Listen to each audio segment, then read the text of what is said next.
Bismillahirrahmanirrahim. Assalamualaikum warahmatullahi wabarakatuh. Selamat malam kepada Ibu Haruki selaku dosen mata kuliah TPPLI beserta para kakak asisten dosen. Pada malam hari ini, izinkan kami dari kelompok 3 akan mempresentasikan terkait laporan dari kunjungan instalasi pengolahan air baku ke PDAM Tirta Pakuan Bogor. Bisa di-next.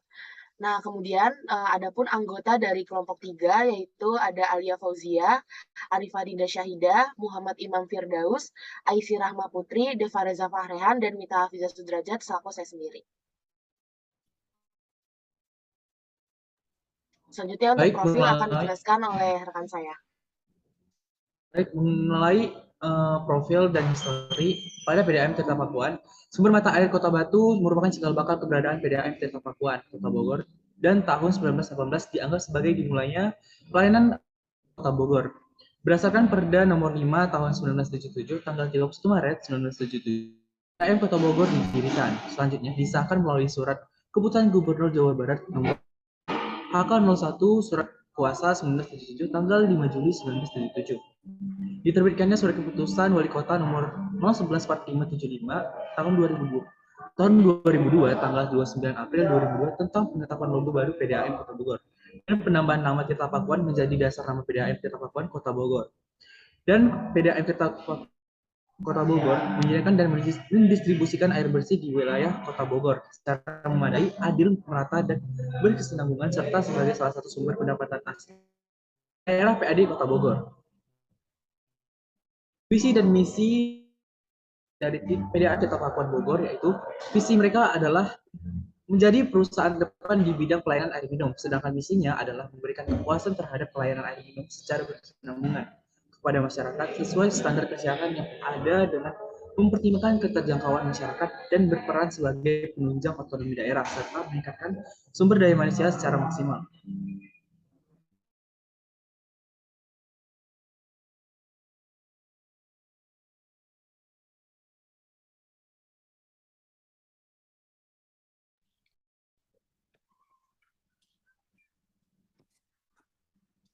Baik, selanjutnya kondisi existing yang berada pada perusahaan PDAM Tirta Pakuan Bogor.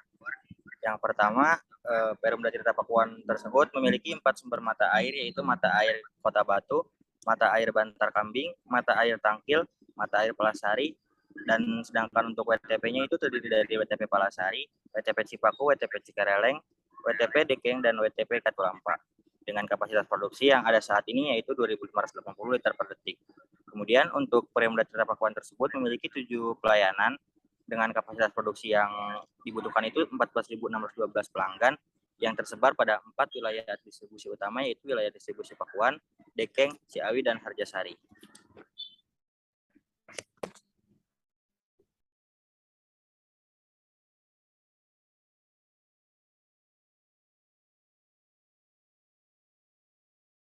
Baik, untuk sumber air baku yang diolah oleh PDAM Tirta Pakuan Kota Bogor bersumber dari sungai, yaitu presentasinya sekitar 70%, dan sungai utama yang digunakan yaitu Sungai Cisadane.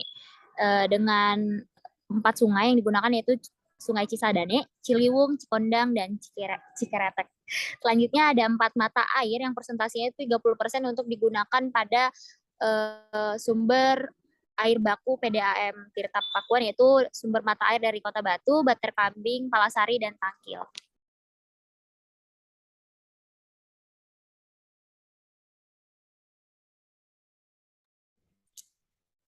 Baik, selanjutnya sumber air permukaan diambil menggunakan 4 WTP, yakni WTP Palasari, Cipaku, Dekeng, dan Katulampa dari air Cisadane dan air Ciliwung. Water Treatment Plant merupakan bangunan utama dan proses utama dalam pengolahan air bersih. Pada proses ini terdapat 8 tahapan, yaitu prasedimentasi, koagulasi, flokulasi, sedimentasi, aerasi, filtrasi, disinfeksi, dan distribusi. Nah, untuk yang pertama itu ada prasedimentasi. Proses ini termasuk dalam proses fisika. Nah, pada proses ini, pengendapan dilakukan dengan cara mendiamkan massa air selama beberapa jam tanpa penambahan zat kimia. Kemudian ada proses koagulasi. Nah, proses ini termasuk proses kimia. Proses ini menggunakan bahan PLC karena pada PLC lebih efisien dan lebih murah. Selanjutnya ada proses flokkulasi. Proses ini pun sama termasuk dalam proses kimia. Nah, proses ini merupakan lanjutan dari proses koagulasi, di mana terjadi pembentukan dan penggabungan flok-flok dari proses koagulasi, sehingga ukuran flok menjadi lebih besar dan mudah mengendap. Selanjutnya ada proses pengendapan pada unit sedimentasi. Proses ini merupakan lanjutan dari proses flokkulasi. Nah, proses ini masuk dalam proses fisika. PDAM Tirta Pakuan Kota Bogor menggunakan saringan pasir cepat untuk proses filtrasinya. Air yang akan disaring dialirkan ke bawah melalui pasir kerikil dan dikumpulkan ke dalam bak penampungan yang dihubungkan dengan bak penyimpanan air bersih atau bak sedimentasi. Tahap akhir dari proses pengolahan air baku menjadi air minum adalah desinfeksi. Proses desinfeksi dilakukan dengan menambahkan zat kimia yang disebut desinfektan yang digunakan oleh PDAM Tirta Pakuan Kota Bogor. Air bersih hasil pengolahan ditampung di reservoir untuk siap didistribusikan ke konsumen. Akhir dari semua proses pengolahan akan langsung dialirkan. Air yang dialirkan menuju reservoir Pajajaran selanjutnya akan didistribusikan kepada pelanggan PDAM Tirta Pakuan Kota Bogor yang berada di zona distribusi 4.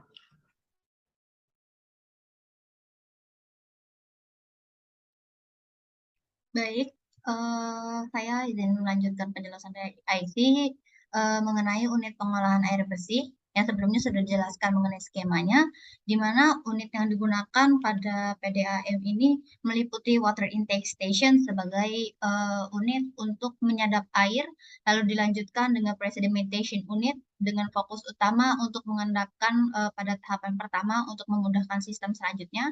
Selanjutnya ada coagulation unit yang berfungsi untuk mengubah bentuk dari substansi terlarut. Yang selanjutnya adalah sedimentation unit yang memiliki fokus utama untuk mengendapkan flok-flok yang ada pada air. Yang selanjutnya adalah aeration unit yang merupakan unit dengan fokus utama mengontakkan air dengan udara sehingga mengurangi kadar CO2. Yang selanjutnya dapat dilakukan filtration di filtration unit dengan berbagai jenis bak dengan sistem filtrasi menggunakan pasir untuk menyaring endapan yang tidak terendapkan pada sedimentation unit. Ya, di mana setelah filtration unit sebenarnya air bersih sudah dapat digunakan namun tidak dapat dikonsumsi karena dari aspek biologi belum dapat dibersihkan sehingga untuk dibersihkan harus menggunakan disinfection unit yang memiliki fokus utama untuk menghilangkan faktor biologi yang bersifat patogen. Yang selanjutnya dilakukan kepada reservoir distribution unit untuk menyimpan air secara sementara yang selanjutnya akan didistribusikan kepada pelanggan.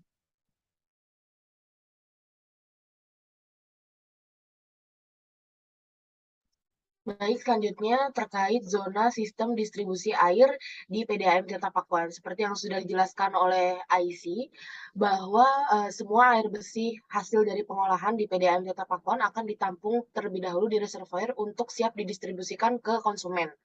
Akhir dari semua proses pengolahan akan langsung dialirkan menuju reservoir Pajajaran, Rancamaya, dan reservoir Cipaku melalui pipa distribusi. Selain air hasil pengolahan, air yang berasal dari sumber mata air tangkil juga dialirkan menuju reservoir. Distribusi air oleh PDAM Tirta Pakuan Kota Bogor dilakukan dengan 2 cara, yaitu cara pertama dengan menggunakan gaya gravitasi, yaitu sistem yang paling dominan. Kemudian dilakukan dengan cara bantuan booster pump untuk daerah yang lebih tinggi. Dengan demikian, PDAM Tirta Pakuan Kota Bogor dapat mendistribusikan air minum secara merata sesuai dengan kebutuhan konsumen. Di slide dapat dilihat bahwa pembagian zona sistem distribusi air PDAM Tirta Pakuan terdapat 7 zona. Zona 1 itu berasal dari mata air tangkil dan wilayahnya meliputi Kelurahan Katulampa, Tajur, dan sekitarnya. Zona distribusi 2 berasal dari mata air Bantar Kambing, wilayahnya antara lain Perumda Cipaku. Kemudian untuk zona distribusi 3 berasal dari mata air Bantar Kambing juga, dengan wilayahnya meliputi Kelurahan Empang, Batu Tulis, dan sekitarnya. Zona distribusi 4 berasal dari mata air Tangkil, wilayahnya meliputi Kelurahan Babakan, Sempur, dan sekitarnya. Zona distribusi 5 berasal dari mata air Palasari, dan WTP Palasari yang meliputi Kelurahan Rangga Mekar, Pamoyanan, dan Palasari.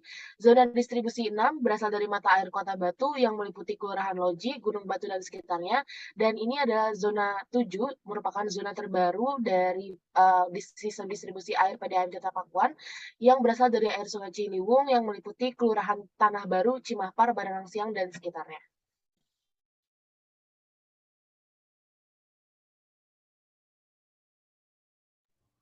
Baik, merupakan ini dokumentasi tentang yang ada kami ambil, yaitu pertama koagulasi dan flokkulasi.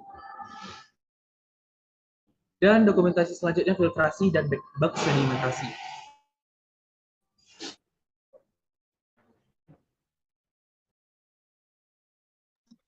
Kemudian ada pun saran yang ingin disampaikan dari kelompok kami untuk PDAM Tirta Pakuan agar dapat mengkaji lebih lanjut terkait ada atau tidaknya kandungan mikroplastik pada air hasil pengolahannya yang akan didistribusikan kepada pelanggan dan dapat melakukan kajian teknologi alternatif agar dapat terus memenuhi kebutuhan pelanggan sejalan dengan ketersediaan air baku yang akan terus berkurang di masa yang akan datang.